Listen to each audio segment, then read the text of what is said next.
మహాబలుడైన మారుతి సూర్యునికి, మహేంద్రునికి, వాయువుకు, బ్రహ్మకు, ఇతర దేవతలకు నమస్కరించాడు. తన శరీరాన్ని పెంచాడు, ఒళ్ళు విరిచాడు, ప్రళయకాల మేఘగర్జనలా మహానాదం చేశాడు.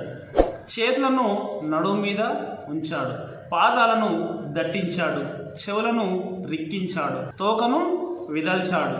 అంగదాది మహావీరులతో వాయువేగంతో సాగిపోయే రామబాణంలాగా లంకకు వెళతాను, అక్కడ సీతమాతను చూడలేకుంటే అదే వేగంతో స్వర్గానికి వెళ్ళటం, అక్కడ కూడా సీతామాత దర్శనం కాకుంటే రావణ్ణి బంధించి తీసుకువస్తా, ఏది ఏమైనా కార్యసఫలతతో తిరిగి వస్తానని పలికాడు. ఒక్క ఉదుటున అంతరిక్షంలోకి ఎగిరాడు. శ్రీరామ కార్యమునకు వెళుతున్న హనుమంతునికి సూర్యుడు తాపాన్ని